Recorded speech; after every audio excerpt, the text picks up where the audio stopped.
Hey everyone, welcome, and hopefully you guys are having a great Wednesday. So today was a really good day in the miners and with Bitcoin as well. So it was nice to have those days. And we had a lot of miners that were up today, which was nice. But we got some more stories from Riot. Riot commented on Bitfarms Poison Pill, and then Bitfarms commented on Riot's comment. And so we kind of have this back and forth between these two little children acting like little children. So we'll get into that. We also have Riot announcing that they have now 1% of shares in Bitfarms. So we'll get into all that. We'll take a look at the miners, the Bitcoin charts, and things like that, and then we'll get into you guys' Q&A as well. I'll provide you my thoughts on the whole comments thing from Riot and Bitfarms along the way here. So let's get into it here. But as always, you guys know the drill here. Not financial advice for entertainment only. Do your own research. And this is my full disclosure for you guys. And then if you enjoy this type of content, hit the like button, subscribe. Helps me out tremendously. So let's get into the charts here really quick on Bitcoin. And we'll get into everything else as well. First one we're looking at, as we have been recently looking at this, is the total network hash rate on Bitcoin right now. This is 7-day average. We are still at about 586 exahash. So we're kind of, I don't know, we'll have to see where it goes, but I believe it's going to start continuing to go up potentially here in the next couple of weeks and months going forward. On the 30-day average, we can see that it's come down a little bit here from yesterday. We are now at 601 exahash, so that's kind of holding steady here right now, at least on the 30-day average, roughly. It has its ups and downs, but overall it's right around 600 exahash so far. Looking at the Bitcoin fees per transactions per day, those were yesterday at about 44. Today they are about 46, so a slight increase in that. That's always nice for the miners. They get to generate a little bit more revenue based on that. And then the hash price index here, we can see this on the 7-day. It is down to now approximately, what is that at? Approximately $56 per petahash per day. So still better than where we were just about a week ago. Excuse me. You can see that we're higher here than where we were last week and the week prior to that as well. So that's kind of good news as well for the miners. Now, getting into Bitcoin and the miners themselves today, Bitcoin is up nicely today. It was up much higher than where it ended up at. But the good news is we saw it bounce off of that kind of, I guess you could say the 100-day moving average here. Got pretty close to that again today. Bounced off of that, went much higher. It got up to a high of today of 70,032 and came back down. I think this started coming back down after the FOMC meeting today, where Powell basically said that they are going to keep interest rates where they are for the time being, and they are looking to maybe lower the rates one time this year currently. So I think that might have had a little bit of impact on not only Bitcoin here, but the Bitcoin miners as well, because the miners were doing a lot better prior to that. Currently, we are just down a little bit here. We're down 0.2% on it. We're at 68,115. And we'll see if we continue to bounce between these two bars here or not. Kind of more accumulation here happening until we finally break out of this going forward. But it's kind of on Bitcoin right now. Let's take a look at some of the miners here. ANY and DMG were like the only ones that were down today. ANY was down 1.67% and DMG was down 1.24%. Everybody else had a really good day today. Let's just go through the miners really quick here. Argo was up 4.55%. You can see it was up much higher prior to that. Let's go on the 1 hour chart so we can kind of see that, how it played out. Yeah, so right around, let's see here, 11:30 was pretty high, got up even higher in 12:30, and then after that it started falling down, and I think that's the case for a lot of the miners here today.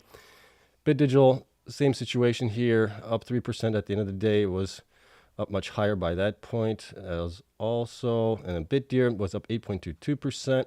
Bitfarms was up 7%, Cypher 8.94, almost 9% here. Cleanspark was up 8.15%, CORZ 9.87%. It has continued to nice. That one actually did pretty good, even throughout the day, even after lunch. So that did pretty good. Digihost was up 5.3%. Also, CORZ, they had their investor day to day, I believe, or they were showing off one of their facilities. Can't remember which one it was. The one at Dalton, I believe it's Dalton. Correct me if I'm wrong there. But they had people there. They had lunch and they were doing a presentation. I got the tail end of it after they had lunch. So it was just a little bit on the infrastructure side of things that they were talking about how they're going to be building out the HPC AI stuff. They were pointing out all the cooling systems that they're putting in, the redundant electricity things as well in there, where those are going to be placed in the buildings and how they're going to set those up. That was kind of interesting there. If you guys haven't had a chance to take a look at it, definitely take a look at the slides at least for that. Pretty interesting there. So we talked about Digihost. DMG was down. Hive was up 3.83%. Same thing after lunch, it started falling down here. Hut 8 up 10%. Again, same thing after lunch, falling down. IREN continued to go up much higher after lunch, right? So IREN and CORZ did the same thing. IREN was up 9.72%. Marathon up 2.42%. It started falling after lunch here. Mawson was up 14.73%. It got up to $1.67 today, much higher from where it ended up at. Nothing really new for Mawson there. I'm guessing it's maybe some stock manipulation happening there. They don't have a lot of shares out. That could be the reason for it. Riot was up 6.51%. Same thing, falling after lunch.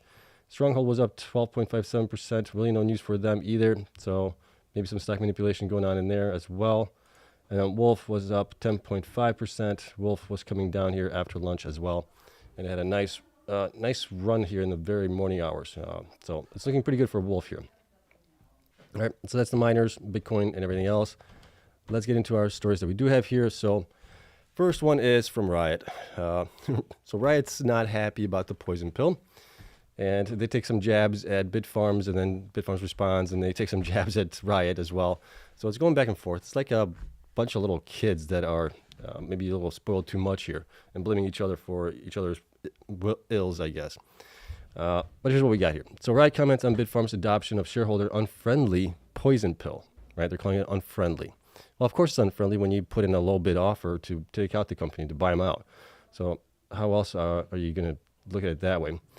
But here's what we got. So Riot today commented on shareholder rights plan, the poison pill, unilaterally adopted by Bitfarms, which takes immediate effect and effectively prevents any shareholder from acquiring 15% or more of Bitfarms common shares without making a formal takeover bid for all of the company's shares. Well, yeah, I mean, if you're going to start buying up the company's shares, trying to do a hostile takeover, I mean, you're bound to expect this to happen, I would think, right? We saw this with Elon Musk trying to buy out Twitter at one point. They also were talking about doing the poison pill. I don't think they ended up doing it, but they were talking about it. And eventually, Elon Musk stayed true to his word, kind of being forced through lawyers and lawsuits and everything else to buy the company out for like $40-some-odd billion. Right? But it was still a much bigger premium to what Riot was offering for Bitfarms here. Continuing on here, the 15% trigger is in direct conflict with established legal and governance standards, including those published by leading proxy advisory firm Institutional Shareholder Services, Inc. and Glass Lewis and Company, and is further evidence of Bitfarms' board of directors disregarding good corporate governance. Right, so they're now claiming that there is some sort of proxy advisory firms and established legal and governance standards. Well, the company has its right to make up its own mind as far as what it wants to do, right? Instead of going with like the 20%, maybe that's the norm of shares that would trigger a poison pill at that point. They're going a little bit lower at 15, trying to just prevent Riot from acquiring too many shares. So I don't see a problem with that. They're not happy about it. Obviously, Riot's not happy about it, right there, because they're trying to do a hostile takeover. So this definitely prevents them possibly from doing this, and rightfully so. They're not happy about it. Let's see here. These are comments from Jason Less. We have attempted to privately engage with Bitfarms Board and recently sent 2 letters urging constructive collaboration with us around the addition of at least 2 directors who are fully independent of Bitfarms and Riot. Instead of engaging with us privately and in good faith, Bitfarms has responded by implementing an off-market poison pill with a trigger well below the customary 20% threshold. Well, come on. Jason, what did you expect would happen there? That they would just bow down, kiss your feet, and go, yeah, we'll take your offer at $2.35. No, of course not. So this is just, I think, a little petty back and forth here happening between the 2 companies. It's unfortunate that we're having to witness it in kind of like real time here. I think both companies have bigger things to do than do this kind of stuff, right? Riot's supposed to be building out their Corsicana facility, hopefully increasing their uptime much more than where it is right now. So they both have the hands full. Bitfarms was trying to get to 21 exahash, and this kind of stuff is just, I think, a distraction. Unfortunate for both of these companies a little bit, but that's kind of my take on it right now. Continue on here. This action further demonstrates the Bitfarms board entrenchment and disregard for the perspectives of its shareholders, who clearly signaled their discontent less than 2 weeks ago when they voted out company co-founder Emiliano Grodzinski. In our most recent letter, we urged the Bitfarms board to facilitate the resignation and removal of chairman and interim CEO Nicolas Bonta, who has led Bitfarms board since 2018 and bears direct responsibility for its poor corporate governance practices as the first step to address shareholder concerns. Okay, we know that there have been some issues with the board of Bitfarms, right? They got rid of Emiliano, which I don't know if that was based, I think maybe the board and maybe the company itself got him out of there. Maybe there was some contention going on between Emiliano and Nicholas Bonta potentially. Also with the CEO that got kicked out, right? So there's obviously some turmoil there. But I don't know if Nicholas Bonta right now is the main reason. We don't know this. We are on the outside. We don't have inside perspectives into what's going on there. So I'm going to kind of keep my mouth shut about it because I just don't know what's going on there. But they obviously are laundering the dirty laundry in public, basically. What's happening right now. Okay, we will continue to push to address the serious corporate governance issues at Bitfarms and ensure that shareholders have a say on the company's path forward. When they talk about that, they mean right? They will have a way to talk about it, a say going forward. Right? Riot owns now 13.1%, and they're talking about themselves. They don't care about us, the regular shareholders, right? If they did, and maybe they see it as accretive to us, we don't see it that way. At least I don't see it. I don't know about you guys.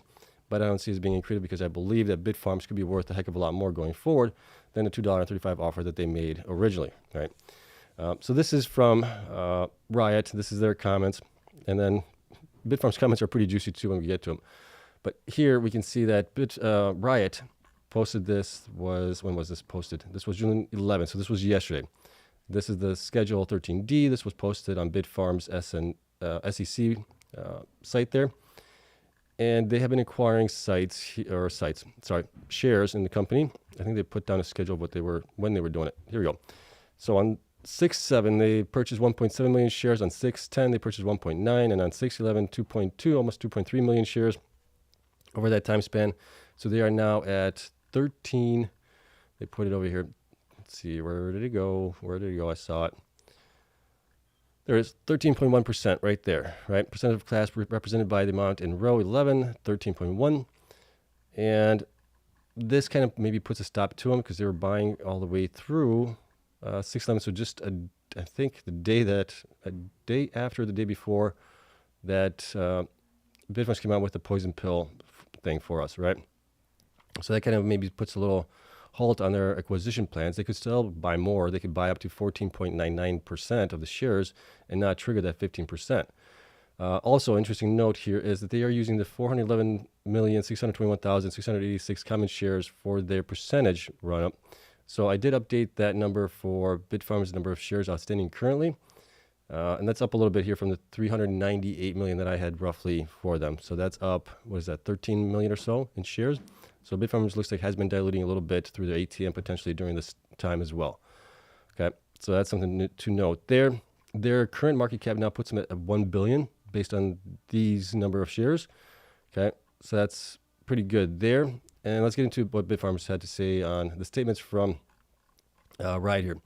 So Bitfarms issued a statement regarding Riot Platform's attempts to disrupt ongoing strategic alternatives review process.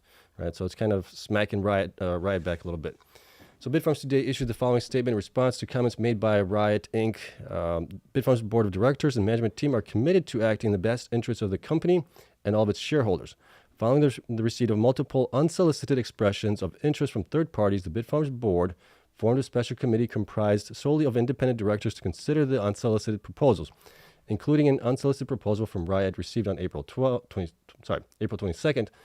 After carefully reviewing the value and evaluating Riot's proposal, the special committee determined that the proposal significantly undervalues Bitfarms and is not in the best interest of shareholders.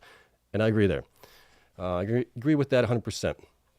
$2.35 was a lowball offer from Riot on that. They were thinking that they could just come in, swoop up Bitfarms, and basically steal the company. It'd be almost like theft, based on where they were valuing the company at that point at $2.35. They're not taking into account future revenues from future growth and all that stuff that's going to be happening here for shareholders.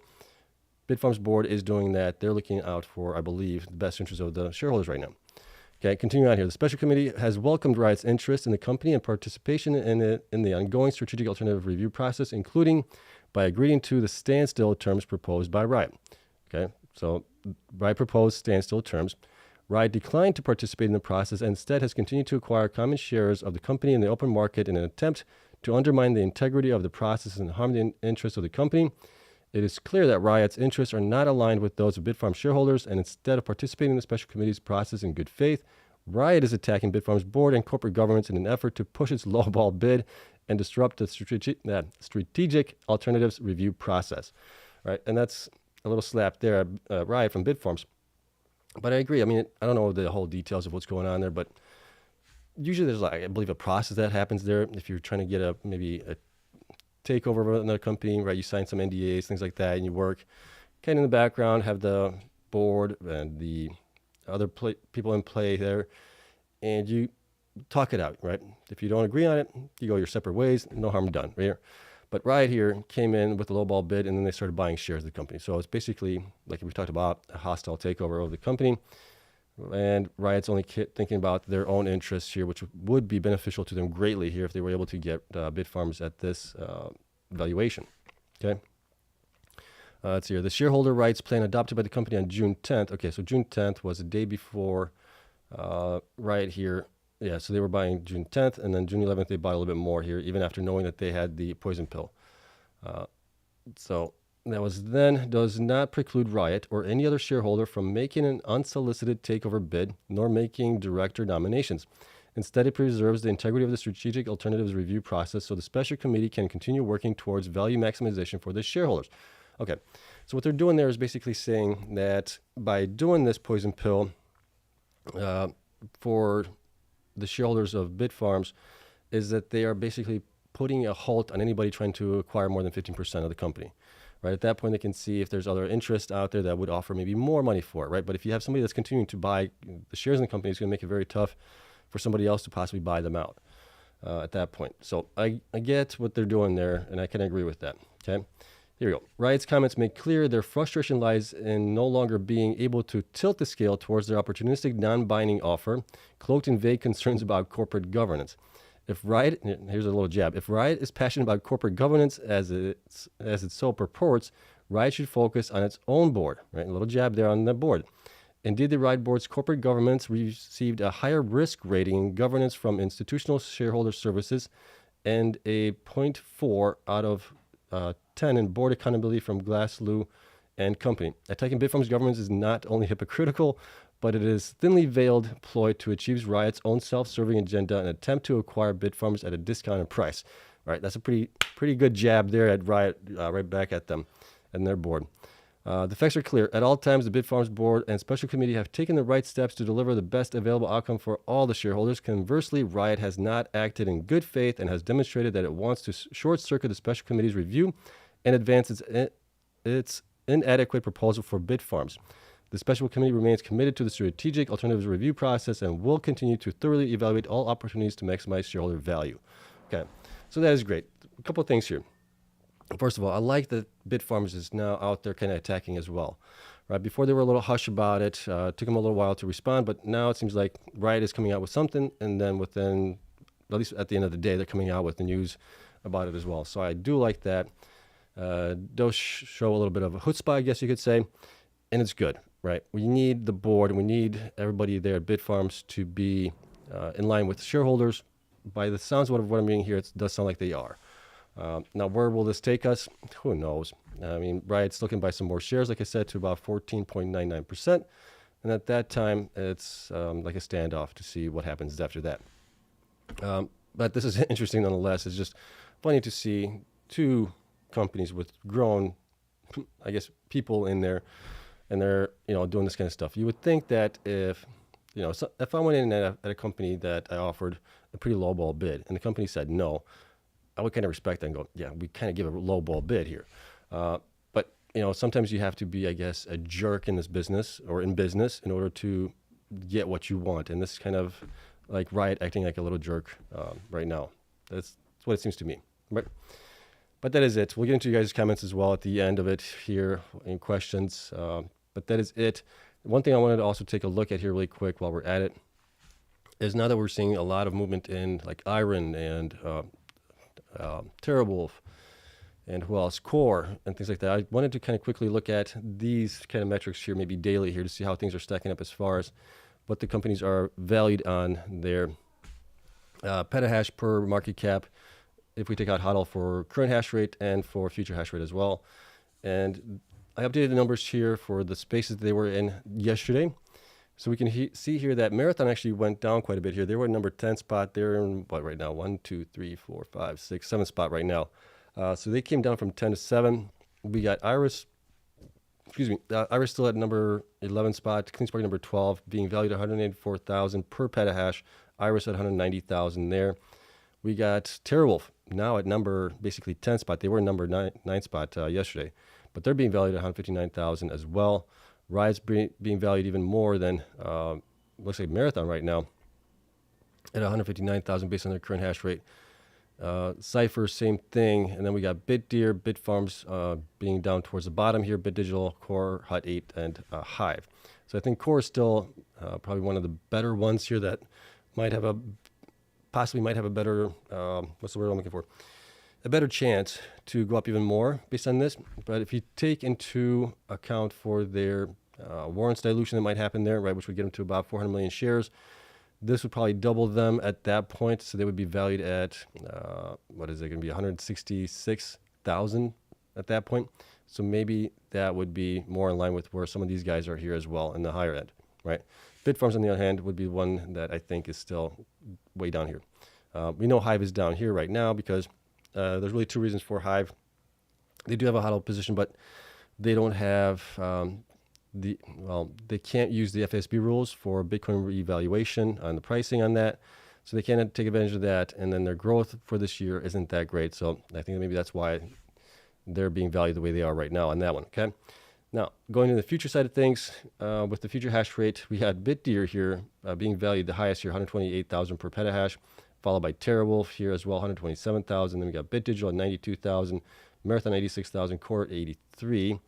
So those have all pretty much stayed the same yesterday, except for the change in from Hut 8 to Bitfarms here. But Cypher 83,000, we got Iris at 63,000, Cleanspark at 62,000, right? And then we got Riot at 55,000, Hut 8 at 48, Bitfarms at 44.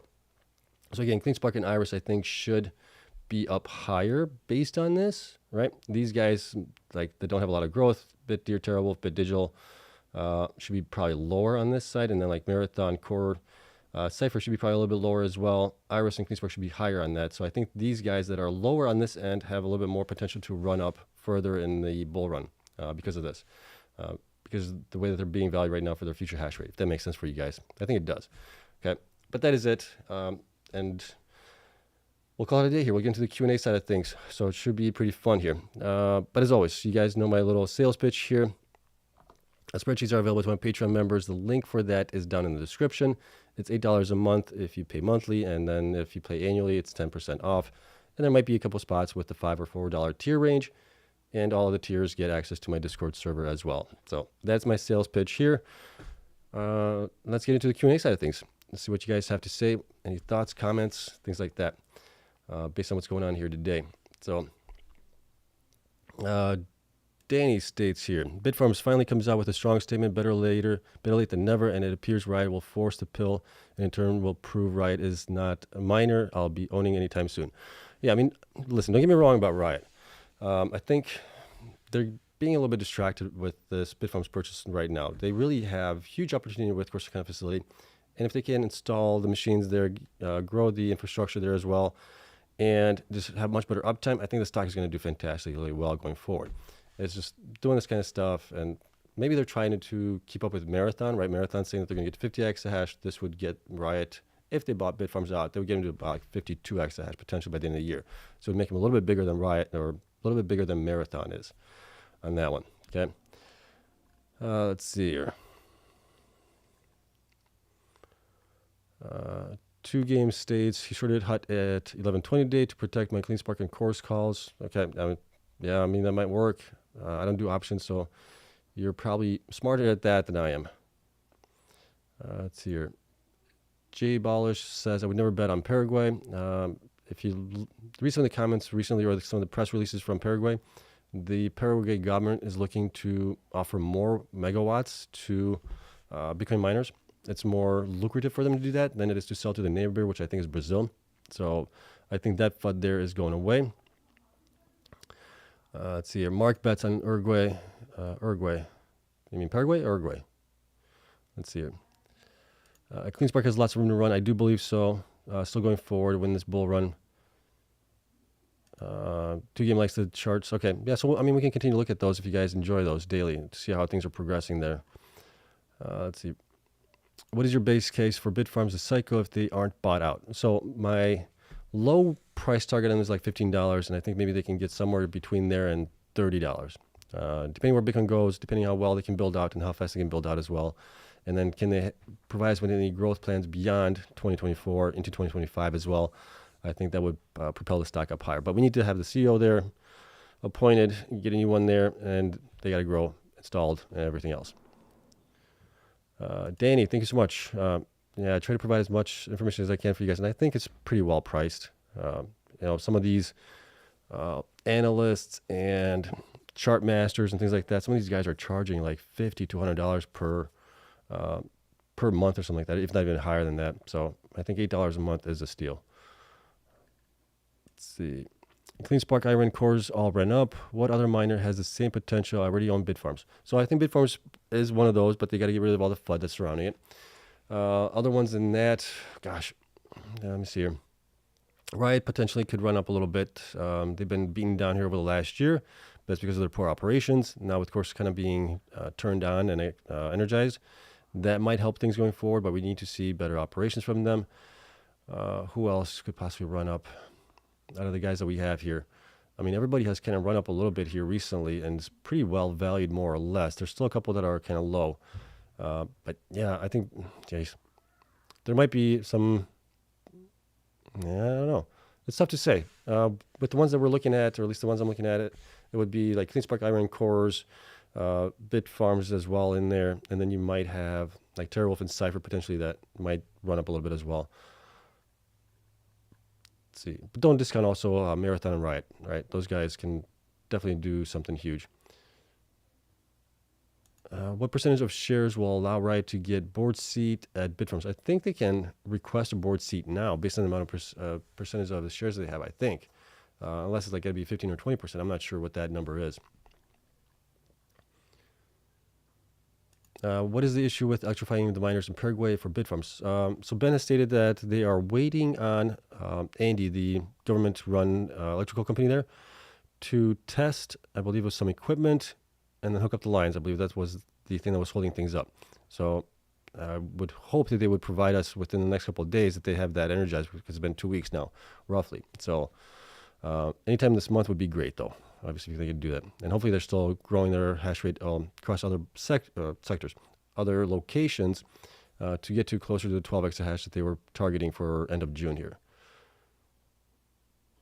Let's see here. Bitfarms came out swinging back. I was laughing my rear off. Yeah, I loved it. I thought that was great. Can you incorporate more infrastructure into your analysis? It seems like megawatt is becoming an important hash rate. Yeah, I mean, we're seeing that more and more now with the advent of AI and all that race there that's happening, right? So I think that is having an impact on it.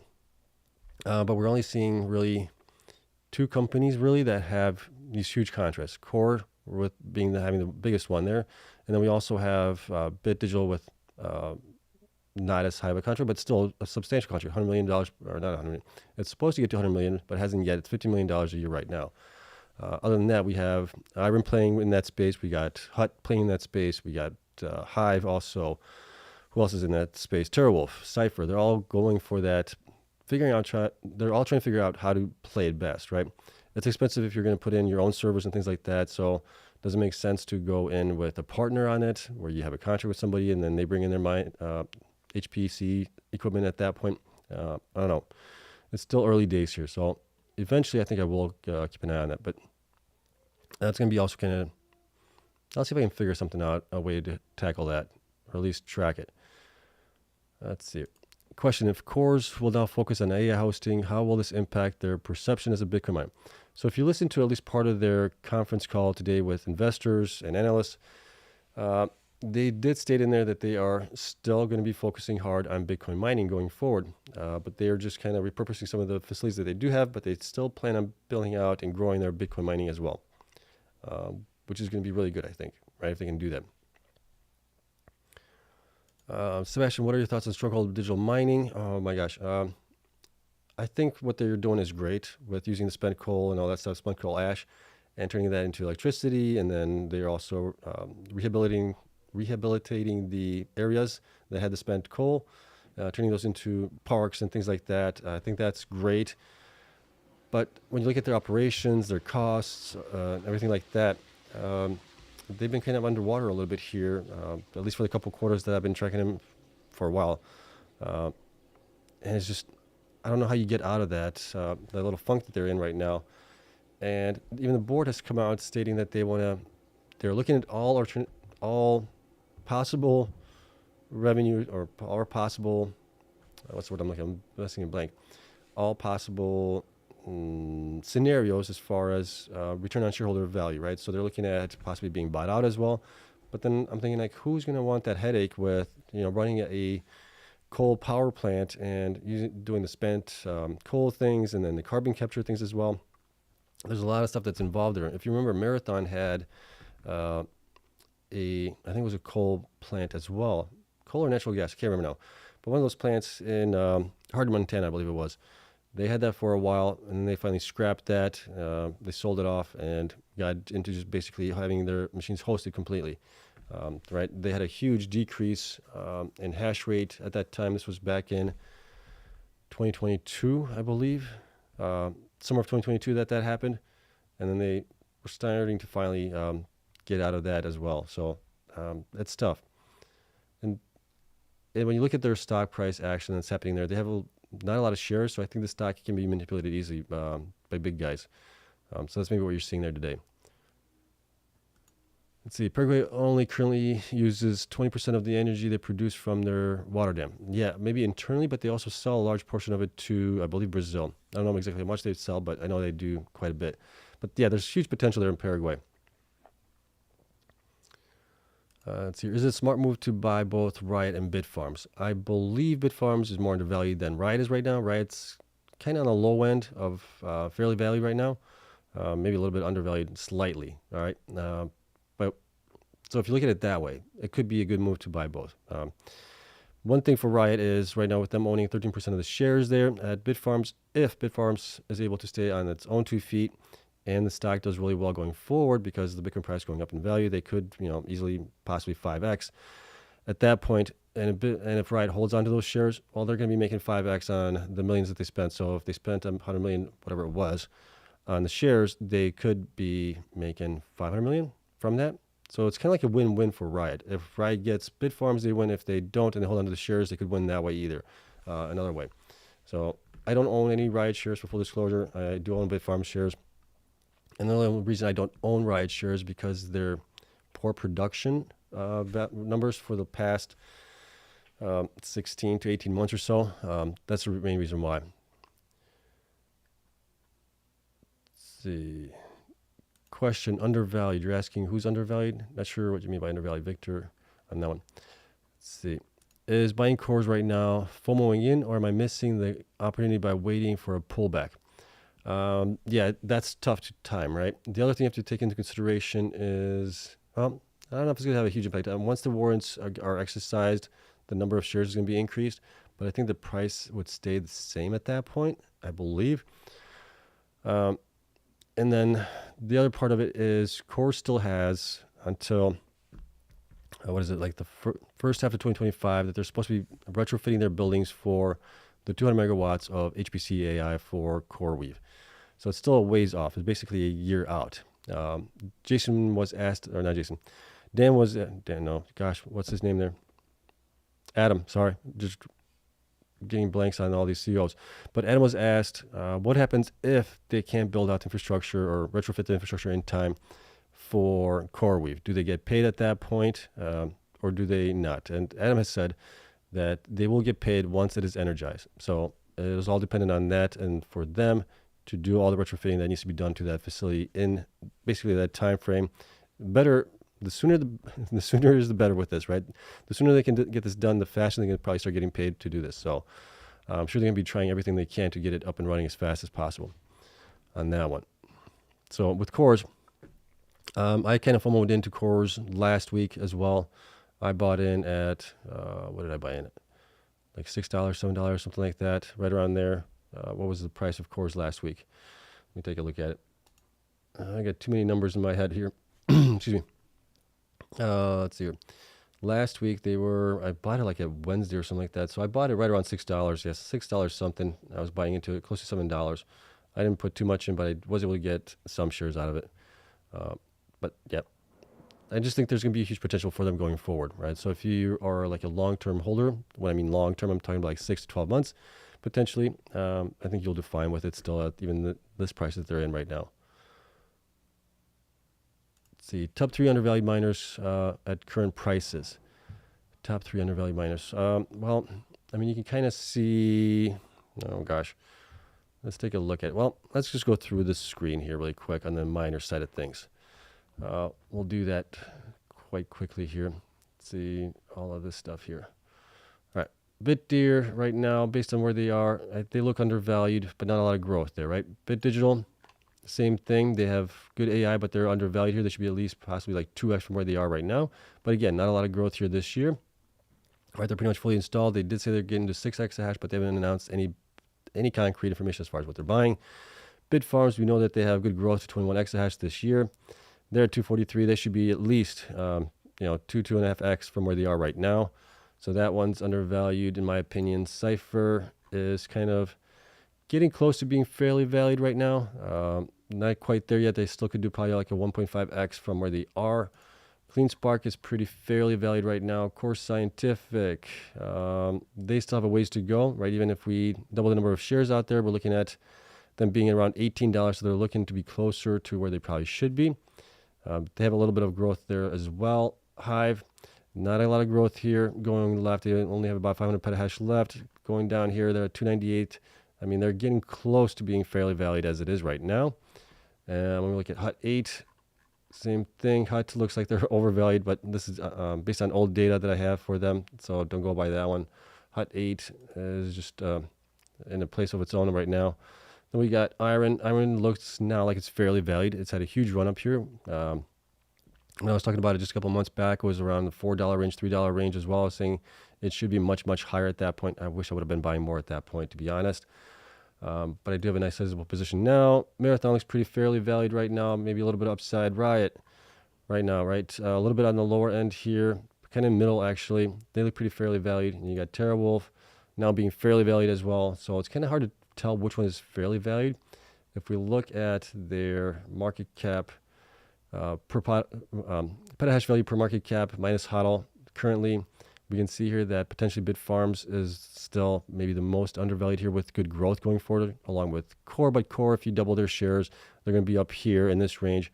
And after that, I mean, it's kind of hard. I mean, right now, we're just basically trying to pick the best miners that could possibly do really good here in this coming bull run, which I would say I would include in there several miners. So Bitfarms, Riot, Marathon, Cleanspark, IREN, and Core. So, those are going to be, I think, like the top 6 miners. They're going to do very well this year. Somewhere, I would think, based on the data that I have in the metrics and everything else that I'm seeing here. But there's no guarantee to it, as always. So you got to do your own research on all this stuff. Okay, let's go back here to my screen. Let's see here. It's so insane how people accept that provide real value and are so genuine, get less love and make less money than these course selling, dream selling low lives. Appreciate it. Thank you. Yeah. This was never, for me, this was never an attempt to become rich, right? Investing was my vehicle to get there. This was mainly to do something during the pandemic, to get out of my comfort zone as well. I was afraid of speaking in front of people. I still am. I still am not really comfortable speaking in front of the camera. So that's why you might see me looking off to the distance and something like that when I'm trying to draw my thoughts. But yeah, I appreciate that. And it's just, I have the data anyways. I'm like, I might as well share it with people. I'm not going to charge an arm and leg for it. It's out there. It's available. You guys can watch these videos for free anyways and get all the information that I have anyways. So I'm not here to benefit greatly from it, but it does help with kind of keeping my wife happy that I'm at least making something from it. Right? It's not like I'm wasting time here talking to you guys or talking to the camera, to myself for an hour and a half each day. Let's see here. Question: would you be happy with a merger, IREN plus Bitfarms equals Bitren? Imagine Dan and Ben at 50 plus exahash. A merger? well, a merger would take a long time to get done. We saw that with HUT 8 and USBTC. That took, what, like 12 months to get done, right? A merger of equals or something like that would be, I think, maybe better. I don't know. I don't know how I would feel about that. But yeah, maybe it would be nice if they could get to 50 exahash. Actually, it would be like 60 exahash because I think IREN's targeting to get to 40 exahash sometime in 2025 right now. Is Wolf undervalued right now? We just kind of went through that. I think they're pretty well valued right now as it is. Let's see. Hey, Sib, is SDIG still in that financial no-fly zone? Yeah, I mean, they're still in they're having financial issues. I'll just say that, right? When we looked at the numbers before, I stopped tracking them. What was it? The last quarter they reported, if you accounted for their just SG&A, energy costs and things like that, and what they actually made from Bitcoin mining and things like that, they were underwater at that point. So it's tough there. What is your average bull targets for Riot this cycle? If they can do all the things that they're saying that they're going to do, right? Build out to 31 exahash, get, of course, kind of at a much higher uptime as well, and Rockdale as well.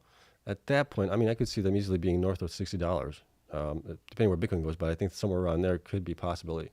So we're still probably looking at where they are right now, 5 to 6x potentially, if not higher. Let's see. Yeah, I saw that. Trump wants all remaining Bitcoin to be mined in the United States. Does that mean U.S.-based miners can benefit disproportionately if he gets elected, or is it just a political talk? But with these guys, with any politician, you got to take it with a grain of salt, right? They're willing to say and do anything to get elected there. So actions speak louder than words. If he says, that he wants Bitcoin to be mined here, every Bitcoin to be mined here going forward, okay, what are your actions going to be to do that, right? Are you going to make it so, I mean, what are you going to do? Can you subsidize the electricity for them? Probably not. So what can you really do on that? I really don't know. Maybe make it beneficial to them on taxes or something like that. Not sure how that would work. But yeah, it's great. It's great talking points. Jabalish, I'm sorry, I'm butchering your username there. Jabalish, I think that's the one it is. Thank you so much for the super chat. I appreciate it. Wolf has its own renewable power and U.S. locations. Thanks for your hard work, Seb, even though you diss my stock. No, not intentionally. I don't diss your stock intentionally, right? I just look at the metrics that I see for them. So, like I said, Wolf has great power costs. They've done a great job paying off their debt as well, which is nice to see. And I just want to see growth. That's really what drives me to these stocks is growth, and growth drives the stocks up much higher.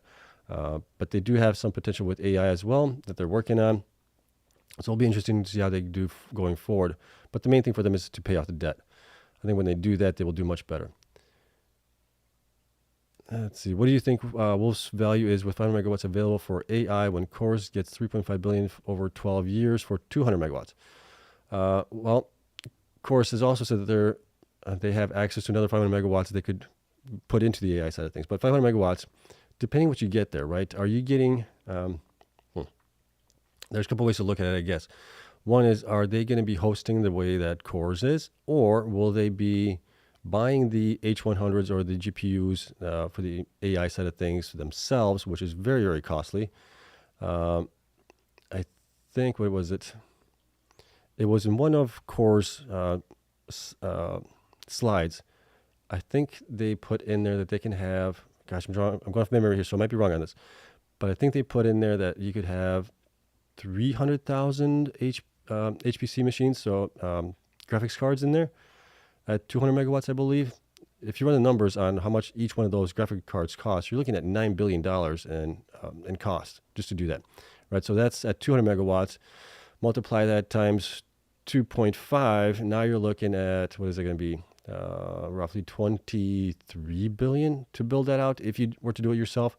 So what you really need is you need a customer that will help either subsidize that, or a customer that will just use that megawatts for their use, but you're charging them for it, right? Kind of like CORZ is doing it right now. So that has to be taken into account. Otherwise, it's very, very costly to do it yourself. But it might be beneficial. I guess I don't even know if it's beneficial. I think it's going to be beneficial even if you do it yourself, because at that point you can, oh gosh, drawing a blank. You can expense the machines. You can do other things on the machines, depreciate them, right? You can do all those things, but then how much of a lifetime do those machines have? 2 years, 3 years? Your ROI is like 2 years on that right now. So there's a lot that goes into it, and probably I need to do a lot more research on that as well. And we're kind of in this early stage where we're trying to get everything figured out right now. So it's interesting times to be in these guys. Let's see. Do you think HPC hosting will be as effective as Bitcoin hosting, or do you think Bitcoin mining and controlling HPC activity will be better than hosting? Yeah, so that's kind of the thought process there, is which one's going to be more profitable. If you control the HPCs, do you own those, right? Can you rent those out, kind of like what Amazon does with AWS or Google Cloud and Microsoft Azure, right? All those guys.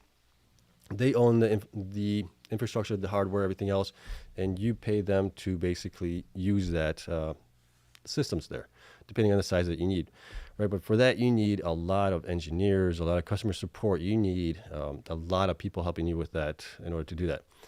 Whereas if you're just renting out space, you're just making sure that the electricity is flowing, that they have good connectivity with internet and things like that, good cooling, and you're set there, right? You're not taking on that responsibility of everything else, possibly, depending on how that deal is structured for them. So I've heard two takes on this. I think if you can do it where you're doing it yourself, it's, like I said, it's very costly, but I think the potential revenue there is a little bit maybe higher than if you're hosting, or if you're letting customers host with you. That makes sense. And then as far as Bitcoin hosting, it's way, way, way more profitable than Bitcoin hosting right now. Okay, question. If Riot ends up buying Bitfarms, how high do you think Riot's price can go? Just curious. If Riot ends up buying Bitfarms, how high? Oh, at that point, I think it could double easily. And then at that point, we're looking at them being at 51 exahash by the end of the year. I would say probably close to $90, $100 by the, depending where Bitcoin goes this bull cycle, if not higher. Let's see. What is your price target for Riot this cycle? Already covered that. I'm thinking Riot around $60, if not north of that, depending on where Bitcoin goes. What moves you've been making? CORZ and IREN. Well, I bought CORZ last week, but IREN the week before that as well. So I'm pretty much in right now. Don't have any more cash to buy, even if I wanted to. So I'm just kind of on the sidelines right now, just watching everything pass me by right now. Things get much higher. I'm happy that I was able to buy much lower prices for Bitfarms and at least Cleanspark in the last 2.5 years. Let's see. Can you speak about Cypher? Is it a good buy at 457? I think it is. If you believe in this cycle and the bull run and everything else, I think it still is a good price to buy in at. They have really good price of electricity, 2.7 cents there. They have good sites as well. Black Pearl is being built out. And they do have plans to upgrade their machines here this year to get to, I think, like 13 exahash by the end of the year, if my memory is correct. So they do have pretty good plans there for it. I just wish they would have more growth this year than into 2025. But depending when they do it in 2025, if they do it early on, like the first quarter, second quarter, I think that might be great too. But anything past that, I think we might be getting close to the end of the bull run at that time. But we'll see. So that's why I say time is of the essence. Get build out as fast as you can. Let's see. Can Riot cross $50 this cycle? Yeah, I think so. I mean, it's only basically a 5x from where they are right now. They're increasing their hash rate to 31 exahash this year. If they can improve their efficiencies, get that done, yeah, I think it's possible. Let's see. So if the Bitcoin Pi is fixed value multiple BTC price, then it seems to me any miner growing in value comes at a reduction to other miners. If Riot absorbs Bitfarms, it will take on their value percentage. Yeah, maybe. I think if I understand correctly, I think you might be right there. Let's see. Core or Bitfarms, which one is better to invest in now? Okay. Core has had a huge run up here recently. I think it's becoming more and more properly valued to where it really should be, especially if you take in the dilution that's going to happen when the warrants get exercised. Bitfarms has been beaten down because of all the FUD, the takeover bid by Riot and all that stuff. I think that one might have more room to run in the next 6 to 12 months potentially, but they need to execute. They need to get a new CO in there. They need to get the FUD, taken care of. Let's see. Suggestion for your price targets calculations. I think your PE20 price targets are missing additional charges for bigger companies. Yes, the PE20 is very conservative. Bigger companies in the past have gotten to like 35 PE, 40 PE in the peaks, right? So it is right now. We're looking at basically right now. We're looking at the last 3 quarters of the current quarter when I'm doing those calculations. I'm not using those for future valuations. So those are kind of like currently where I think they should be kind of valued at, with Bitcoin price where it's at, all that stuff. Let's see. The bigger companies like Marathon can take profit by their size, e.g. are getting more often bought by institutions. That justifies a higher price.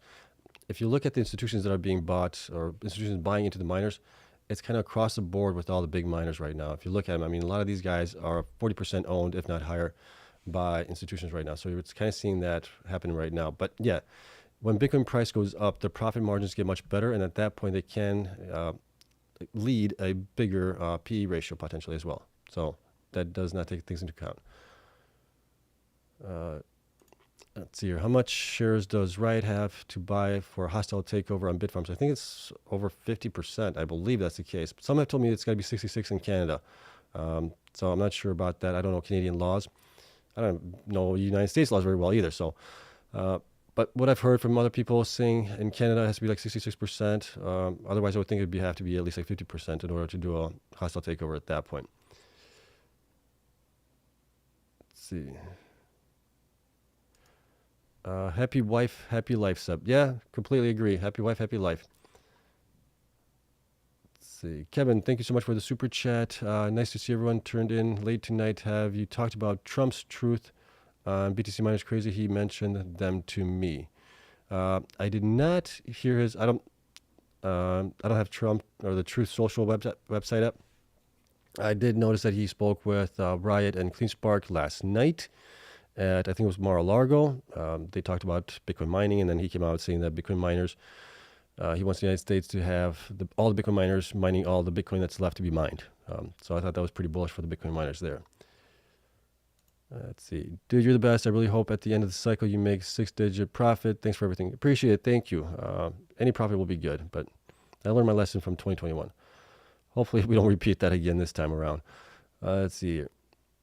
Okay, Sebastian, you find on camera, no worries on that. Thank you, appreciate it. Yeah, I've gotten a lot better at it, right? I've been doing this for almost 2.5 years, almost 3 years, I think now. So the more I do it, the more comfortable I get with it. It's still not something that comes naturally to me, though. Let's see, what do you think is a reasonable range for the network hash rate moving forward? Can you give your thoughts on any possible scenarios based on Bitcoin price? Okay, I don't need to give it on Bitcoin price or anything like that. We can just see it with the orders that are in place right now for the miners. The majority, or at least the top couple miners, should like the top 5 miners, from where they are right now to where they're going by the end of the year. So you got Marathon increasing by about 20 exahash. You got Bitfarms increasing by, right now, it's going to be, what's it at? 14 exahash. So you got 34 there. You got Cleanspark increasing by another 15. So you got 32 or 34, 15. You got almost 50 exahash there alone, just with 3 miners. Right? You got Riot growing. You got IREN growing as well. That's basically, if you combine those and some of the smaller miners, you're looking at 100 exahash just in those couple miners there. Remember, they only account for 20% of the Bitcoin network here. What is the other 80% doing with in this time frame? Are they also going to be changing out machines, growing their hash rate, doing all those things? So with that in mind, I'm thinking we're going to be possibly like around 800 to 900 exahash by the end of the year in the network hash rate. That's kind of my range estimate right now. So we'll see. You got to remember that the machines that are coming out now, you need fewer of those to have more exahash than you did in the past, than ever. And it's only going to continue to do that. So network hash rate is going to be going parabolic. Let's see. Answering questions in real time is a skill. Yeah, I mean, you got to really think on your feet a little bit. Let's see. And thank you for that. Seb, thanks for your analysis. What are you doing is helping so many folks. Oh, yeah, thank you, and you're welcome. It's just nuts to have BTC miners being brought up into conversation. Yeah, I mean, who would have thought that, a president that's running for re-election would be talking about Bitcoin miners, right? And then taking Bitcoin donations and crypto donations and things like that. Just talking about it just last year alone, people would have said you're crazy. So it is nice to see that that Bitcoin is having its huge adoption moment right now. I think we're kind of witnessing it as it's happening, which is kind of cool. Hi Sebastian, I have got Riot and Cleanspark. Which one another stock to add, considering valuation and future growth? I would also look at Bitfarms, Core. Who else could be? IREN as well. Going forward, I think those guys will still do very, very well, depending on where Bitcoin goes, but I will look at those as well. Let's see. Hi, Sebastian. Good evening to you. Question, what price action do you see for IREN over the next 1 to 3 months? I am really happy with the gains, but I am trying to get a good exit strategy together. You're awesome. Thank you for that. And yeah, exit strategy is something that we're all thinking about here. The ones that are not day trading them or not swing trading them, right? If we're going to be in them for the next 6 to 12 months, we're all trying to figure out when is going to be a good time to exit. We'll have to see where Bitcoin goes, look at other charts, look at stock to flow, the power law ratios and all those things. Power laws, I think is what it's called. But there's things you can look at to see where we are in this cycle potentially, and it might help us. Also, we'll have to keep an eye on the miners. The miners do front run Bitcoin a little bit by about a couple of days typically. They'll peak before Bitcoin does. Oh, excuse me, I burped. But yeah, it's kind of where I would look at those things. And as far as where IREN could be the next 1 to 3 months, it could trade sideways. It could be going up. That's hard to tell where it could go. I think right now it's getting close to being fairly valued for where it's at. If Bitcoin goes up, I think IREN will go up as well. But as far as where it could go, I mean, we saw huge gains here. We saw it go up, over 150% in a couple of weeks, right? So anything is possible. Let's see, I talked about that one already. Let's see here. 4 or 5 years ago, the way investors and miners were treated and disrespected up until now. Just insane. A presidential candidate says our name is nuts. Yeah, I mean, it's great. Adoption is happening here, which is fantastic to see. Andre, thank you so much for the super chat. Appreciate it. Thanks, Seb. Have a cold one on me. Will do. Thank you. Appreciate it. Let's see. You find 3,000 under your mattress. Which miners do you buy with it tomorrow or on a pullback? I was thinking about that today. I was trying to find some change in the bank account, seeing if I could move some things around. But at this point, I was looking at possibly buying some more Bitfarms, actually, to be honest with you guys. It's just looking quite appetizing right now, being how low it is. But that's kind of what I was looking at right now. I know that IREN's going to run up on me here a little bit. I think IREN would be another good one. Cleanspark also is kind of down from where it should be. So there's a couple of ones that I would probably want to get into some more. CORZ as well. But maybe I would just go across the board and do it evenly. I don't know.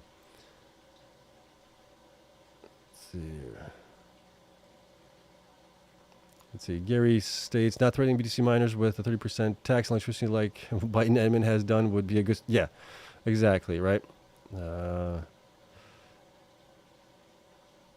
BTC down and miners up. What do you reckon bullish? Both. I mean, yesterday was actually much better than I think today. We had miners that were going up. Bitcoin was coming down. That was a sign where we might have finally switched a little bit. And the miners are now starting to foretell Bitcoin price action going forward. But yeah, either way, it's still bullish to me. We still have a ways to go, 6 to 12 months, maybe 18 months before we peak here, or it might even take longer than that. So we'll see. Victor C, thank you so much for the super chat. Appreciate it. Let's see here.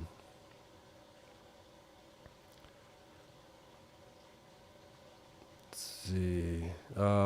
Kevin says, AI is a giant loser in my belief. Is my belief just how important data was just 6 years ago and nothing burger. Yeah, I mean, things improve so quickly and efficiencies improve so much faster. You're just seeing it with everything, the chips and all that stuff that's getting into computers, the AI side of things.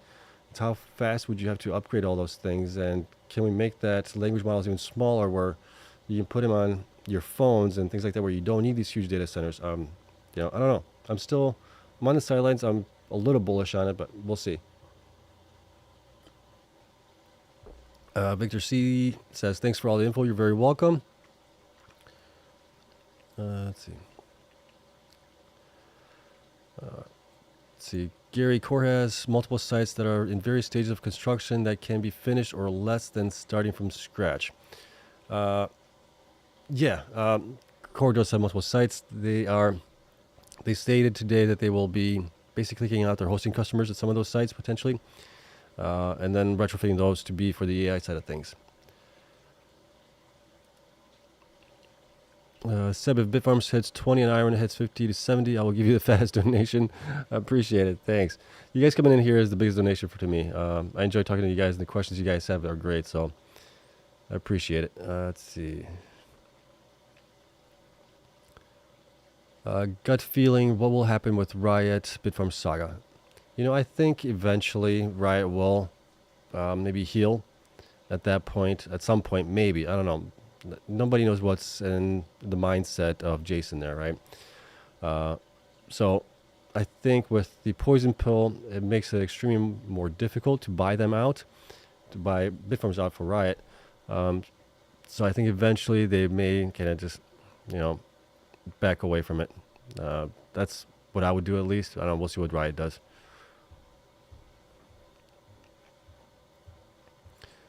Let's see. Question, would you consider adding to your CORZ position after watching their presentation today? I plan to add for a long term. Yeah, I saw the half end of the presentation, so I didn't see the beginning part of it. I was thinking maybe watch that later on tonight, the beginning part.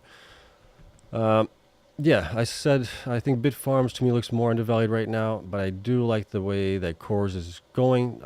I love what Adam's doing there. Adam has done a fantastic job there. So, yes, I would definitely think about also adding maybe to CORZ. Can we see DMG at $3 per share, ANY at $4 per share in the next 2 to 3 months? Probably not. I think ANY's at like $1 something. DMG might be, oh gosh, I don't even know where DMG's at. There it is. Let me see here. Digihost DMG's at 39 cents. That would be roughly a 10x, 8x from where it's at right now. Not in the next 2 to 3 months, I don't think. Unless Bitcoin goes to like 150,000. Let's see. Yes, just getting on the stream. Good day for the miners. Yes, it was a good day. Let's see. Do you put stop losses on your positions, or are the miners too volatile? Right now, they are just too volatile. We're not in the main bull run. I am thinking about using stop losses going forward when we get to much higher levels. And I don't know if I'm going to do it on percentage basis or I'm going to do it on dollar basis right now. I'm still kind of feeling that out, trying to figure that out myself. Let me see here. 75% allocated. Still got 25% I want to put in. I think the smarter choice is to just let the 75% run and only add on that 25% if we get some dips. Dumb, or you have other thoughts? No. I've always been the proponent of buying on dips. If we get a dip, definitely buy in if you can. Right, you never really want to go in full bore with something all at once. You kind of want to step your time in a little bit, I think. You're not always going to get the best deal, but you're not also going to get the worst deal at that point either. So I think there is something to say about waiting on maybe some opportunities for some dips to buy in if you can. Or just kind of buy in like once a month, put a little bit amount in once a week or once a day, see where things go. I don't know. There's a couple ways to do it. Let's see here. Hi, Sebastian. I've got Riot and Cleanspark. Which another stock to add considering valuation and their future growth? Already talked about that. I would say Bitfarms you could add in there. Ones that are going to be growing really well in the future. IREN, Cleanspark as well. Let me see. Riot and Cleanspark already. IREN I would add in there as well. CORZ as well. Let's see. Kevin asks, what's everyone's BTC target? Mine is 180,000. That's my conservative number for them. It could go much higher. Let me see here. Kevin's got 212,000. So yeah, we're pretty close to each other. We're not too far off by 6.6. So next year. Okay. I was thinking maybe a little bit faster than that this cycle because of all the adoption that we're having. I was thinking maybe by Q1 of 2025, somewhere around there. Q2. Well, yours would be around Q2 also. So we're pretty close. Let's see. Hi, Seb, after CORZ and IREN, which one has got potential to run? I think Bitfarms. If Bitfarms can stay independent, I think that's the one that's got a good leg to run going forward, potentially.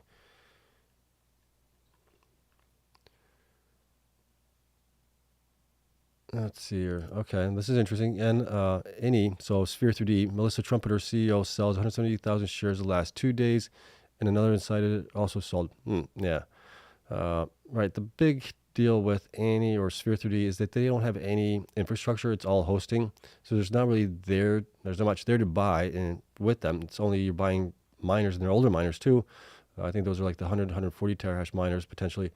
Going off memory here. So there's not much you're buying there except for the miners.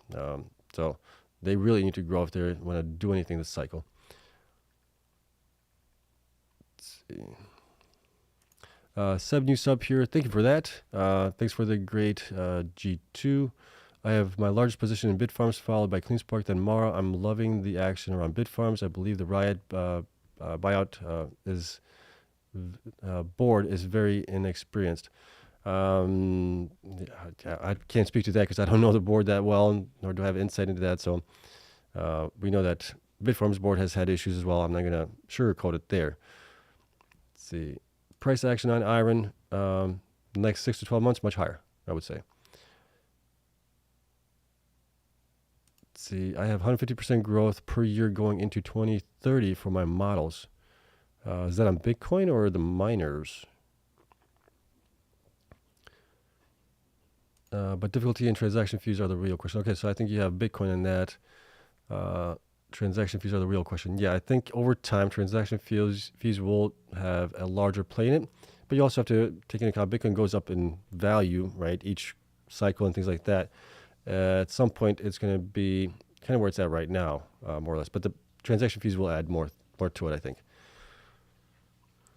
Let's see. What else do we have here? Trying to catch up with all you guys' questions. What else do we have here? It's okay. So just like you, my average in CORZ is 7, but only have 250 shares. Would you recommend buying more of CORZ or buying Cypher? I would buy more of CORZ. I think they have more upside potential, potentially in the long run, at least. I think. Then Cypher. Cypher's got 13x hash by the end of this year with changing out older machines, and they got more growth next year. They're building out a Black Pearl site. And I have, what do I have? I have 450 shares of CORZ, so I'm like with you right there as well. Let's see.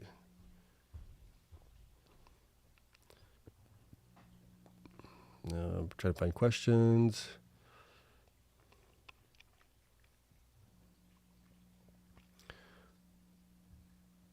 Yeah, HD, thank you for pointing that out. 268 people watching, only 4 likes. If that's all we have, we need more likes. What happened in 2021? Seb held too long. Yeah, I held too long, right? Everybody was talking about 100,000. I had Hive at that point. I would have been up like 60. I bought into Hive back in 2017, 2018. Dollar cost average down into it. So I didn't have a huge position in them, but it would have been a sizable position for me, right? At that point, I would have been up like close to 70-some thousand on it. And I ended up selling Hive here last year in November, December, for only like 7,000. So, lesson learned. Yeah, that was a big lesson learned there. Yeah, Kevin. Yeah, a lot of people did. Yeah, a lot of people held on for too long. We were all thinking 100,000 was coming. But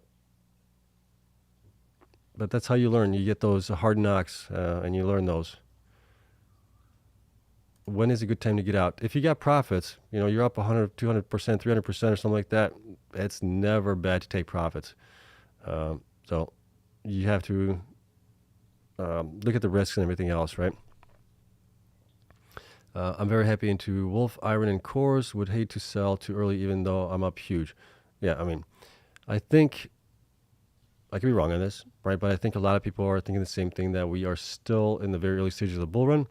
We haven't gone parabolic yet, which we possibly could do, like we have done in the other cycles. So we might still have some time before things really get frothy, right? One clue might be if your dry cleaner starts talking to you about Bitcoin and Bitcoin miners, that might be a time to sell. Yeah, good point there, Kevin. You don't be a casino until you leave. Exactly. Could HPC miners get a premium to your equation, which I believe doesn't consider HPC potential? Yeah. If we have contracts in place that we know of and know about those, we can add those to the revenue side of things, which would then give them a higher price targets potentially for them, right? Or at least guidelines as far as where they should be valued at that point. So yes, that will have an impact on it.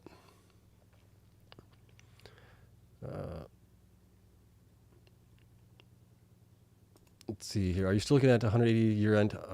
Not a year end. I just said this bull cycle, I think 180,000 is doable. I don't know when that's going to happen. It could be left aligned. It could be right aligned. Who knows where that's going to top out at? But I think 180,000 this cycle is doable. We're only basically we're at 70,000 right now, roughly. So we got 140. Yeah, it's like 2.5x from where we are right now. I think that is very doable. But things can change. I agree with you there. You can't make all BTC mining in the United States. That's like saying electricity only works here. LOL. Yeah, but it's not that he's going to be able to make that. It's just the comment there that he would like to see that happen here, which obviously is not going to be practical or in any way, shape, or form being able to do that unless all the other countries in the world ban Bitcoin mining and everybody else to move here then. But then we got to build out a heck of a lot more electricity and everything else if that happens. Let me see here. Let's see. This is my first bull run with the miners. Been watching Seb for the past year. Appreciate it. Thank you. Let's see here. Carolina says it's time for BTC to break out. We will find out when Cohen is doing with all the Jimmy cash. Don't forget he took a photo with Milei, the president of Argentina. Yeah, interesting. Well, Jimmy could buy Bitcoin miner. Yeah, they could. People have been proposing to Jimmy to buy Bitcoin and put it on their balance sheet. That might not be a bad idea to do, to be honest. Let's see. Mark says, feels like not that long ago everyone panicked, sold IREN, and went deep at 469. Yeah, so did I. I think I was a little higher than you on it. But I've been buying him since November and December of last year at much lower prices. It's just I was buying more Bitfarms. So I thought Bitfarms were more undervalued. And then they come out with the news getting 30x stash and 40x stash and screwed up my plans completely. So things can change on a dime here with these miners here. Let's see. Out of the sub 100 million microcap junior miners, who has the best chance of price action this cycle? Out of those guys, you're looking at maybe DMG or Digihost, I think. Those guys have been around for a long time. They got other things going on as well. They own their own infrastructure as well. Other than that, who else do you have there? Argo doesn't own anything anymore. You got Sphere doesn't own anything.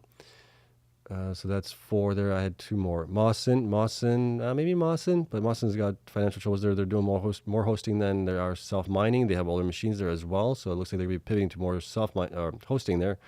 And then you got Stronghold. Stronghold is looking to be bought out anyways right now. So out of those, I think Digihost and DMG possibly. And then you have the new entrants in there that we have, what is it called? Soluna, I think. I don't track them that well. And then we also have Griffin. Have to see how they do going forward. The CEO is pretty bullish on the sector and their growth prospects, so you never know there. Let's see. I added Bitfarms today to my core and intraday traded Wolf, IREN, and Hut. Nicely done. A question. I was invested in Wolf around $1.90. I pulled out due to lack of movement. Now we see Wolf at 370. Is there more room for growth or wait until it's back below 2 or 3? Good question there. Let's take a look at Wolf here really quick, because I was thinking that to myself today. I was looking at the charts earlier today, and I saw that they've had a pretty sizable run here. And in the past, we could see that they ran up, they went down, ran up, went down, ran up, went down, ran up, went down, right? We saw this, but this time they actually passed their, I think this is their previous high, 314. That's not really their previous high was here, so $4 something, I think. Back then they were like 36. When is this going back to? December 21. I don't know if that's when they went public or not. But yeah, I mean, recently we're seeing that kind of change happen. And I would expect a little bit of a pullback because, I mean, look at the RSI here. It's pretty high. So if not within the next couple of days, possibly, we should see some sort of a pullback because things just got a little too frothy, I think, with Wolf there. But yeah, good electricity costs there. They're paying down the debt, which is good, like I said before. And I would just like to see more growth this year potentially from them in the Bitcoin mining side of things for their self-mining specifically. But yeah, that's kind of where I'm looking at with Wolf. Let's see. Bitfarms will move massive upon a CEO announcement. My guess, 50 to 60%. We could possibly see that. Yeah, I would kind of agree with that. We need to have that FUD over with.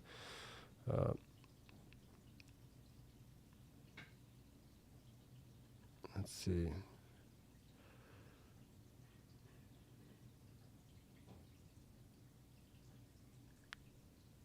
I'm trying to find a question. Sorry, guys, for the dead space. Sebastian, better film a video on the car you buy once we dollar cost average out. Yeah. I mean, if I was much younger, I'm in my 40s right now. If I was much younger, I probably would have went crazy on a car or something like that. But I got kids and I got family. I need to put money back for my kids to do well in life and college and maybe figure out a way to either secure a business for them that they can run themselves when they get older. I don't want them relying on a paycheck. I want them to be financially set also. I want, like my dad says, he wants every generation that comes after us to be much better off than the previous one. And the only way to do that is to build wealth through multiple income streams and things like that. So I want to instill that in my boys as well, to do much better than I did, than Grandpa did. And hopefully they can do much better themselves, and hopefully their kids will also do much better going forward. Maybe we can become like the Rockefellers.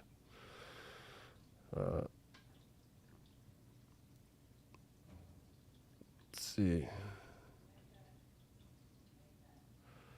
RW Vid says you need to look up the definition of efficiency, and that's what AI has to offer to any business model. Yeah, AI is going to change a lot of the sectors that are, well, in the public right now. You're looking at law, potentially you're looking at doctors. I mean, there's a lot of stuff that could be done with AI to help or at least augment the work that people in professions do a lot. You're still going to need, obviously, people that do manual labor and things like that, because AI is not going to be able to build a house for you or repair electrical work for you unless you have a robot that does it, which that's coming down the road too. So I think eventually we'll all be sitting in the houses and have robots working for us. There was a movie about that too.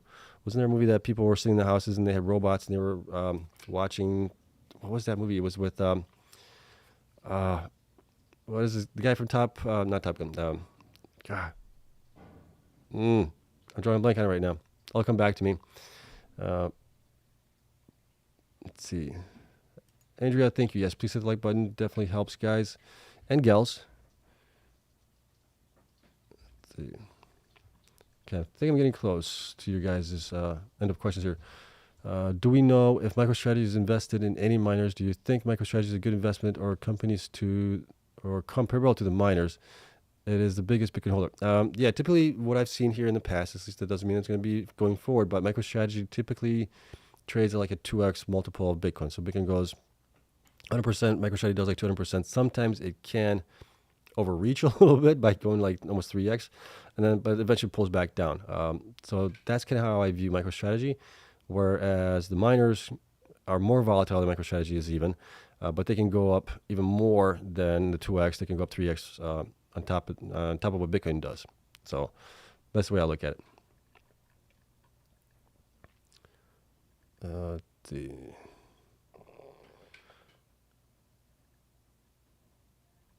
Sorry, guys. So for that space, I'm just reading comments here, trying to find good ones and looking for questions.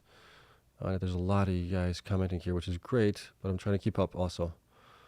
So bear with me here while I look through them. Let's see. Let's see. I sold 5,000 shares of CORZ at 475 last Monday, only to get their contract news later in the evening. Talk about bad timing for me. Bought CORZ warrants the next day. Yeah, I mean, that's the hard part with trading these guys, is you never know. Like the same thing happened to me with IREN. IREN came out with the news getting the 30x hash and 40x hash in 2025. and the stock took off, and I've been buying it slowly for the past couple months. Like, okay, I gotta double down on this and buy more on it. So I understand. I get what's happening there.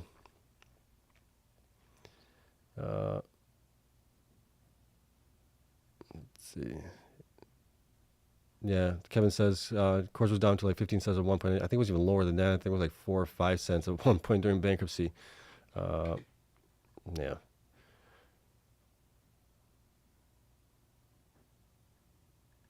see.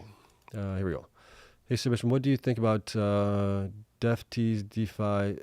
Is my newest add to the old portfolio. Just bit the pain going in. It's going to work tomorrow, but 100,000. It's the $1.70 going to add 50,000, of course, as well. I don't know about DeFi. Don't know. Don't track them. Don't know about them to really comment there. Let's see. I'm trying to find a question. You guys are having a lot of conversation here between yourselves, which is great, but I'm trying to find questions. Okay, here we go. Do you think I will get to 20 in the next few weeks before a super major pullback?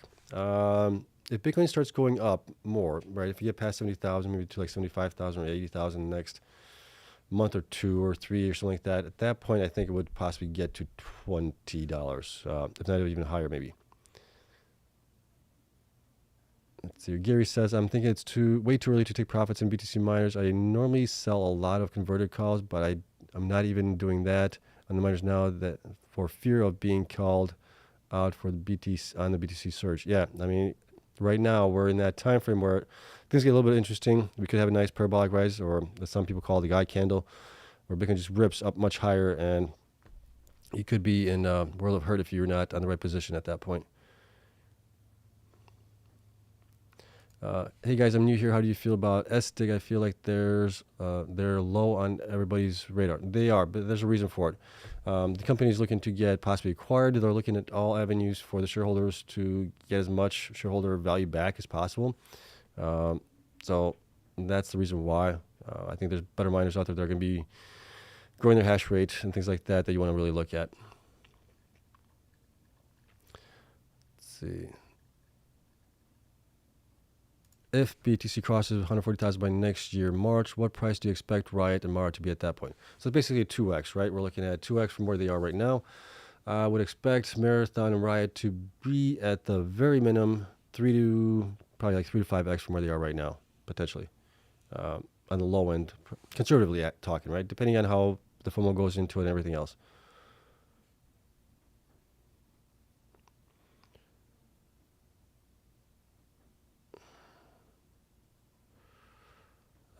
Kevin says, BS man, Sebastian kids never respect what parents or elders lay out for them. They have to earn it. Yeah, I tend to agree with you there, right? It's not like they're going to get a free ride that I'm going to set up a businesses for them and they're going to do it. Because that reminds me of many of the movies that we've seen where people that have had money basically given to them turn out to be like coke heads and things like that. I know all my kids are doing that. So they will have to earn it. It's not going to be that easy for them. Worst case scenario, my dog is going to be very well off. If it lives to be that long, or if I have a dog at that point. Let's see.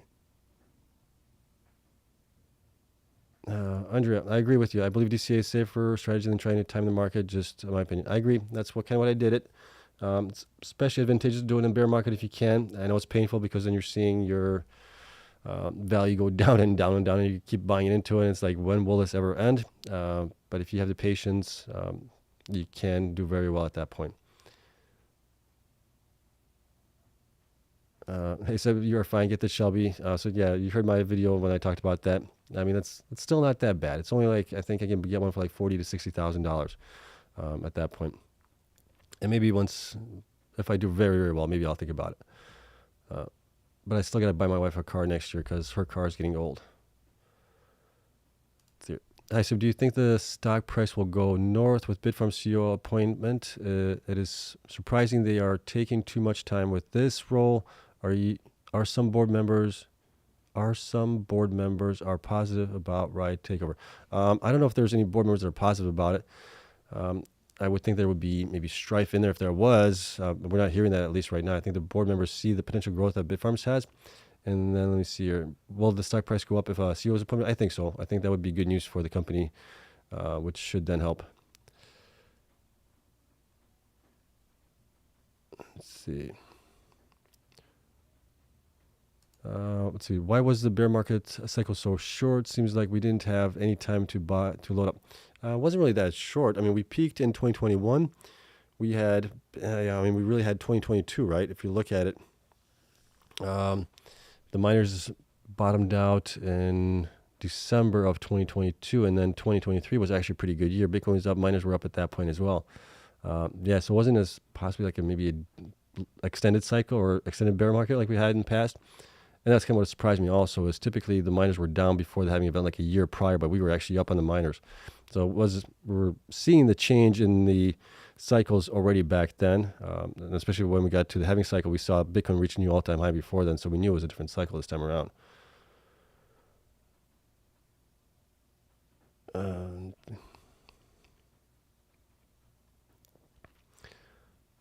I like the license plate, a SEB BTC. That'd be cool. Or SEB Miner. Let's see. Similar Scientific has started adding BTC to the balance sheet. Do you see upside for that company? What are your thoughts on the company? I don't know them well enough to comment as far as what I see as far as upside, but it has had a positive impact on the company shares. I think the shares are up nicely. And there was a couple other companies that have decided to put BTC on their balance sheet as a reserve strategy as well. So we're seeing that happen more and more, which is also good. Let's see. Can we think of Riot's stake in Bitfarms as a leveraged hodl strategy for Riot instead of cash BTC? They have leveraged miner equity. You could possibly, right? If they hold on to it, and even if they don't buy the company, they just hold on to the shares. Let's say Bitfarms does 5x. Well, they just 5x their money on that one. Great channel, Seb. Thank you. Appreciate it. I'm all into Bitfarms with 50,000 shares under $1 and plan to trim at 5 and 10. Do you think there is a chance of hitting 20? Any guesses who will buy them? I don't think anybody's going to buy them, but I do think there's a chance that we go north of $10, depending where Bitcoin goes. My low target is about $15 for them, and if Bitcoin goes higher than I think, well, then we could be closer to $20, if not maybe a little bit higher than that as well. But it all depends where Bitcoin goes and if they can solve the FUD that's surrounding the stock right now. Let's see. Ronald has turned 60,000 Canadian to 300,000 plus in 7 months. Yeah, congrats. I turned, I'm pretty close to what you are, I think, on that. And that's 7 months. It's taken me 2.5 years to get there. Started buying in 2022. And we're in 2024 already. So yeah, it's taking me a little bit longer to get to what you have right now on this. Let's see. Update on Bitfarms. We talked about that one early in the video. You may want to rewatch it. I talked about the comments that came from Riot and then the comments that Bitfarms put out on comments from Riot. So it's a little fun. They're both jabbing each other back and forth a little bit. Are you bearish or bullish on the FOMC today? Well, what did he say? He said no interest rate decreases, at least not yet. We will have possibly at least one this year. So I think that's still pretty good. I think people maybe were expecting more, but the CPI data came in lower, right? So inflation's coming down a little bit, which is good. And I think this is okay. Let's see. Anyone know why Tesla pumping now? Didn't they have their shareholder vote due by today or something like that? Is that the reason? Or is that tomorrow? I can't remember. Let's see. Any update Bitfarms just during the stream? Yeah, Bitfarms commented on Riot's comments from this morning. Riot commented on Bitfarms Poison Pill that they implemented. So there's that going on. Talked about that in the beginning of the stream. Let's see. Yes, Elon's share compensation plan vote. Did that actually pass? I don't know if I saw if that passed or not. I think, honestly, to be honest, I think that he should get the compensation plan. Based on what I've heard for what he did for so long in the company where he took it, it's only fair that he gets paid, I think. And I think the company will do very, very well with him being there still going forward. So they're going to make it up anyways. let's see. I see the potential for BTC for to gain, if not double. Yet the macro environment makes me weary. How do you think a broad scale war in Israel would impact BTC? Gosh, I don't know. We may have a little dip on the news of it, but then we might bounce afterwards. I mean, we have a war going on right now, and what is that? Russia and you guys know what I mean. Russia and the other country next door, their neighbor, right? Attacking their neighbor. So we have that going on. Bitcoin has been ripping the whole time. So I don't know if that's going to be much there. Let me see. I sold $10,000 Bitfarms at $3, and I buy IREN at $7. I think I'm okay. What do you think, Seb? Yeah, I think you're okay. At $7 IREN, yeah. I mean, if you're going to hold on for a little bit longer in the next 3, 6, 10, 12, 18 months or something like that, I think you'll do very well with IREN. Let's see. Where's a good place to DC on Bitfarms? Anytime. I mean, really, now we don't know where Bitfarms is going to go in the next couple of days. Could go up, could go down. I will just DCA in, regardless of what the price is. Maybe that's what I did in the past. And even when the prices were going up, I was still buying Bitfarms when the pricing were going up because I just thought there was so much value in it. And then Cleanspark and then IREN and then CORZ as well. Hey, so what is your take on Cardano this cycle? Gosh, I haven't been tracking Cardano after I didn't lose much. I lost a couple $1,000s on it. I'm still down about, I think like 50% on it or something like that. So I'm just waiting for it to possibly get close to where I bought in at, and I'm selling out of it. I'm done. I'm done with all the coins after this. Let's see. I got into Wolf when it hit $2.50 in December. I was then making a mistake of chasing instead of replacing. But anyway, I could have made tens of thousands of dollars if I bought and sold at every dip. Yeah, I mean, you only see those dips in the future after they happen. Right? You don't know when things are going to do or what they're going to happen. You just kind of have to plan for the long term, I think.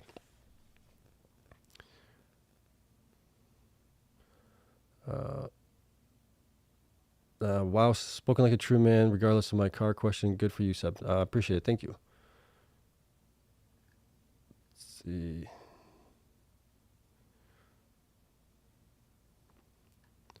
I'm trying to find a question. Okay, I think I'm getting close to the bottom here. Let's see what.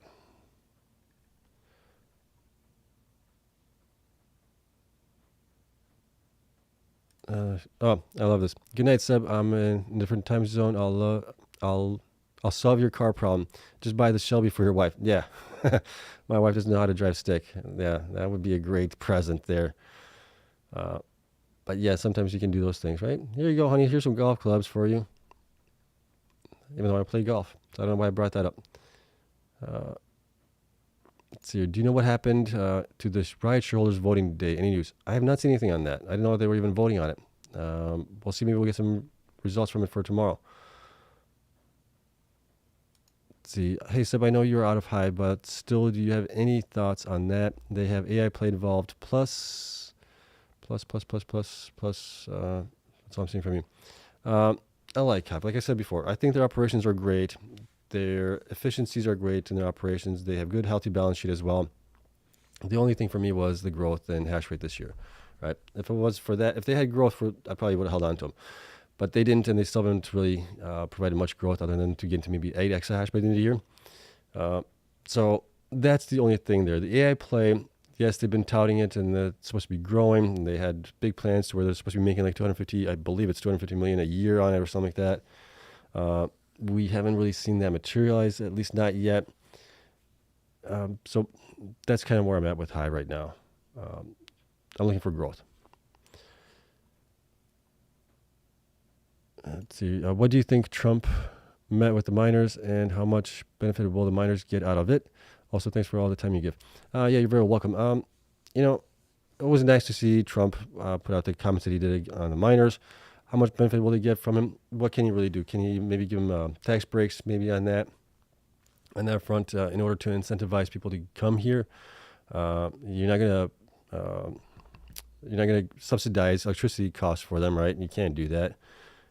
So there's some things they could do, but I think it's limited. I think it's just more of a PR thing, which is fine. see. What do you think about Coinbase, and how high do you think it might go up this cycle? Don't know. I don't track Coinbase, but I'll follow Bitcoin for sure, I would think.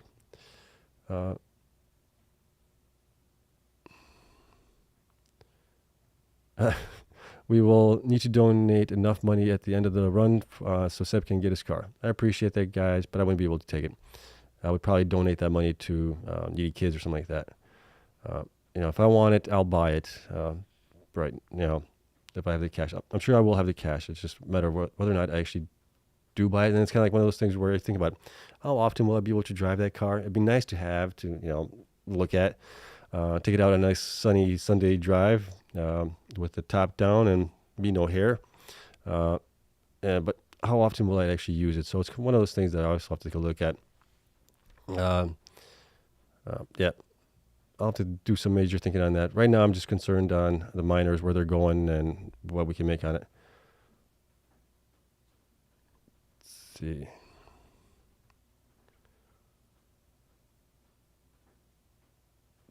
Thinking about selling my Riot. Don't fall in Bitfarms. I think that's a good idea. Don't fall. Do you mean like don't fall in love with Bitfarms? Maybe. Maybe I'm not sure what you're meaning there, Todd. Let's see here. Rick says, I hit the peaks and valleys of Cleanspark just about perfect the last 2 days. Went from 250 shares to 4,000. Should I sell some and diversify, or stand where I am? Well, congrats if you were able to do the peaks. That's great. Depending what's your time horizon for it. Do you need the cash anytime soon? Do you not? If you don't, I've been holding, and that's kind of, it's up to you as far as what you want to do. But if you hold longer, I think you'll do much better going forward. And if you can time it that good in trading, maybe you should just trade it that way. If you can time the bottoms, or the valleys, the peaks and the valleys a little bit. Let's see. Rick says, appreciate all your insight. You're very welcome. I appreciate you guys coming in here. I'm trying to catch up to the questions here.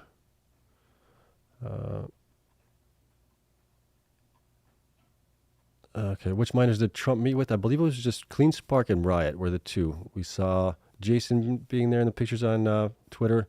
We saw Matt and Zach from Cleanspark as well. But I think it was just only those two that I saw, at least. There might have been others. Okay, I'm thinking about selling Riot and buying more Bitfarms. What do you think? That's up to you. All right.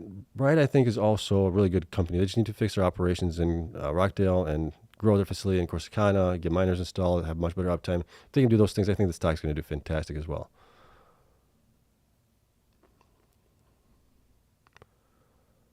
Let's see. Did you end up watching the CORZ analyst update presentation day? If so, do you anticipate any upgrades, rating increases soon? I enjoyed it. Apologies if this was addressed earlier. I watched a little bit of it. I watched the end of it. I caught the part where they were done with lunch, and then I cut that. That's basically the part that I caught there, which they were talking about how they're going to be upgrading their infrastructure for the HPC AI side of things. So I didn't catch the first part of it, so I really don't know the whole thing there, I guess. Is it been that long already? Holy, going for an hour and a half. We appreciate you. Yeah, you're very welcome here. We're going to try and catch this up here. I'm trying to catch up to all the questions here. Ryan Buell, 50,000 or 100,000 next? 100,000.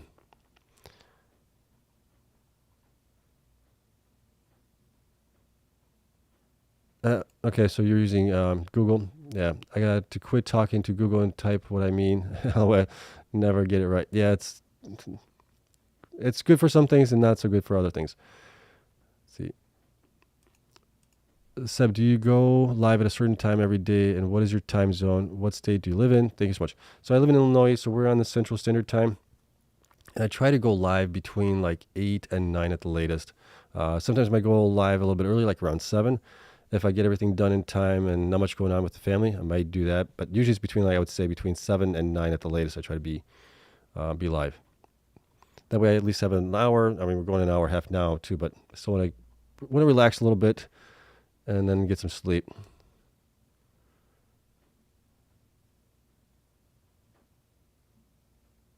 Let's see. Okay, Ryan Buell, 60 or 90K next.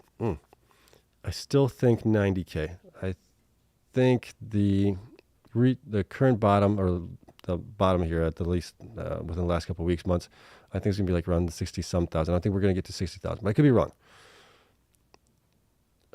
Ad fan from Ontario, Canada. Thank you. Appreciate it. Ryan, you don't have to answer. What do you mean I have to? I have to answer. If you're putting in those kind of questions, I have to answer those things. All right, guys, I'm caught up with all your questions here. So these are always fun for me. Makes me think, which I appreciate. I like people that challenge me a little bit sometimes also, because then it really makes me think about things that I may have not thought outside myself. Right? Sometimes we live in these kind of bubbles and echo chambers, especially when we listen to Twitter spaces and things like that. We hear the same things that we want to hear, kind of. And it's always nice to kind of get a different perspective on things. So I try to listen more to podcasts and things like that that have a different perspective on things a little bit for my own, just so I don't become an echo chamber myself, I guess you could say. Okay, but I greatly appreciate you guys coming in here. Let me see here. See, good night. Yep. All right. Thanks from Australia. Wow, we got somebody from Australia. Cool. Yeah, but that is it. We'll see what happens tomorrow. Tomorrow's going to be another day. Hopefully the miners on Bitcoin will go up again tomorrow, which will be nice to see. We'll see if we get any information from Riot. I'll try and listen to CORZ first half of the presentation from today, see if there's any good tidbits from there, if we can learn anything from that. And I think we're still waiting on Hut 8 to provide us with their May updates. So that's where we are right now. I'll be running probably some numbers if Hut 8 does not possibly, what's tomorrow? Tomorrow's the 13th. Okay, I'll give Hut 8 until Friday to provide their operational update. If they don't until the 14th, that's basically, you got more than 2 weeks to get that information out. I'm going to start running the numbers on May production, see where everybody stands at that point. And we'll go from there. We'll look at other things as well. But that's it. All right. Appreciate you all. Hope you guys find it useful. If you did, hit the like button, subscribe. Helps me out tremendously. Hope you have a wonderful night. Tomorrow's Thursday. So we got 2 more days in the week. But yeah, thanks again. I'll see you guys in the next one.